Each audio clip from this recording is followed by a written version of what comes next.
Assalamualaikum warahmatullahi wabarakatuh. Perkenalkan, nama saya Daniel Putra Nababan.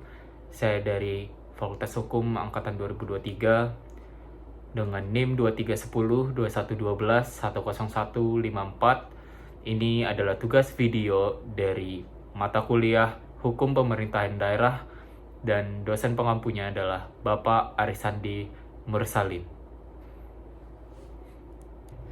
Baik, saya akan menjelaskan konsep otonomi daerah dan bagaimana prinsip ini diterapkan di Indonesia.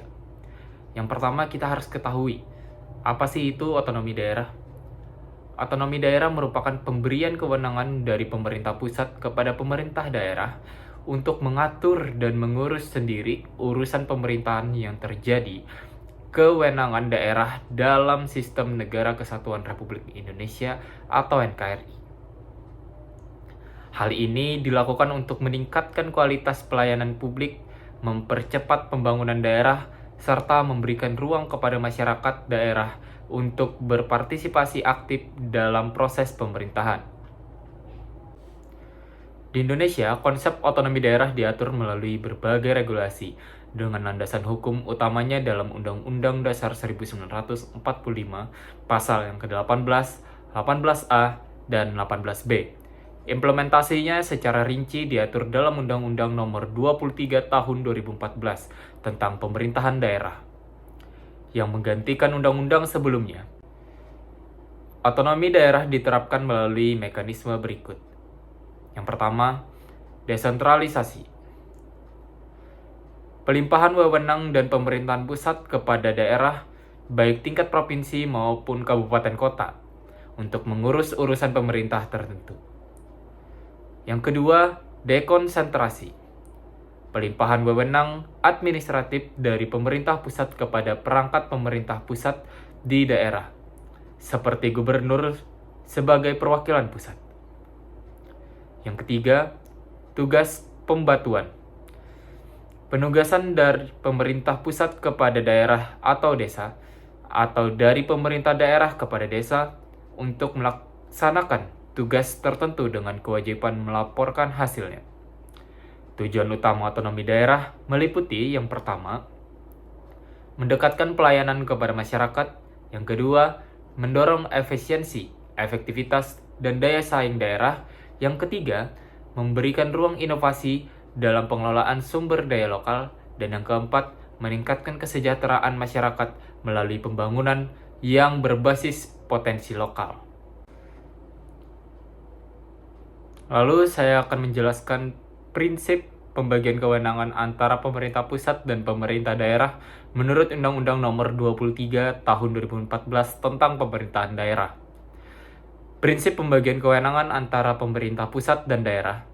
Pembagian kewenangan antara pemerintah pusat dan daerah didasarkan pada prinsip-prinsip berikut sesuai dengan Undang-Undang Nomor 23 Tahun 2014. Yang pertama, ada urusan absolut. Urusan absolut merupakan urusan yang menjadi kewenangan eksekutif pemerintah pusat, seperti pertahanan, keamanan, moneter dan fisikal, hubungan luar negeri, agama, serta justisi. Lalu, urusan ini bersifat nasional dan tidak dapat didelegasikan ke daerah. Yang kedua, urusan konkuren, yaitu merupakan urusan pemerintahan yang dibagi antara pemerintahan pusat, provinsi, dan kabupaten kota. Contohnya meliputi bidang pendidikan, kesehatan, pekerjaan umum, dan ketenagakerjaan. Kewenangan ini diatur lebih lanjut dalam norma, standar, prosedur, dan kriteria atau NSPK untuk menjamin adanya keseragaman kebijakan di seluruh wilayah Indonesia. Yang ketiga, urusan pemerintahan umum, yaitu bersifat lintas sektor dan mencakup stabilitas nasional, politik, serta hubungan antar lembaga pemerintahan. Prinsip pembagian kewenangan juga mengacu pada asas subsidiaritas, yang melimpahkan kewenangan kepada tingkatan pemerintahan yang paling dekat dengan masyarakat agar urusan tersebut dapat dikelola secara efisien dan efektif. Yang ketiga, saya akan menyebutkan dan menjelaskan 3 tantangan utama dalam pelaksanaan otonomi daerah di Indonesia. Yang pertama, kapabilitas. Kapabilitas pemerintahan daerah. Banyak pemerintahan daerah menghadapi keterbatasan sumber daya manusia yang berkualitas. Kurangnya pejabat yang kompeten dalam pengelolaan pemerintah seringkali berdampak pada buruknya tata kelola, efisiensi, dan kualitas pelayanan publik. Masalah lainnya adalah kelemahan dan perencanaan dan pengawasan, sehingga program pembangunan daerah tidak berjalan optimal. Yang kedua, ketimpangan antar daerah.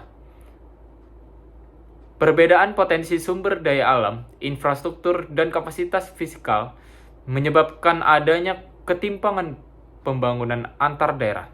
Daerah yang kaya sumber daya alam atau berada di pusat ekonomi cenderung lebih maju dibandingkan daerah terpencil. Ketimpangan ini mempersulit realisasi tujuan pemerataan pembangunan dan kesejahteraan nasional. Yang ketiga, koordinasi antar pusat dan daerah. Sering terjadi tumpang tindih regulasi atau kebijakan antara pemerintah pusat dan daerah. Hal ini disebabkan oleh kurangnya komunikasi serta perbedaan kepentingan dalam perumusan kebijakan. Dan ketidakharmonisan juga terjadi ketika kebijakan pemerintah pusat dianggap tidak sesuai dengan kebutuhan atau kondisi spesifik daerah.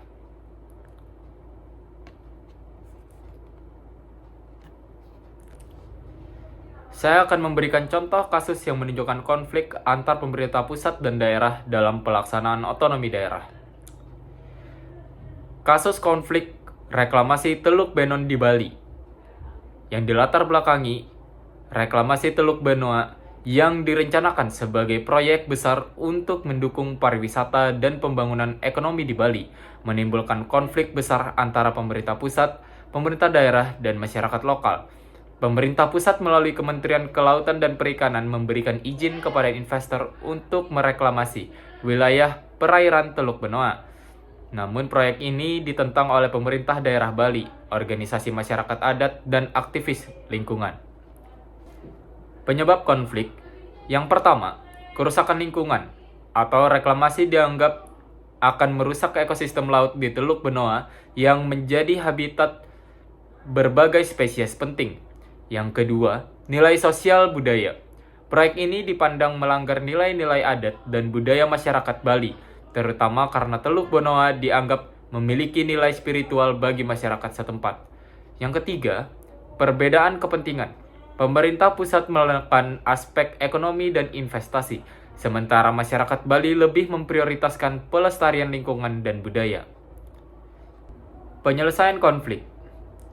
Yang pertama, mobilisasi penolakan.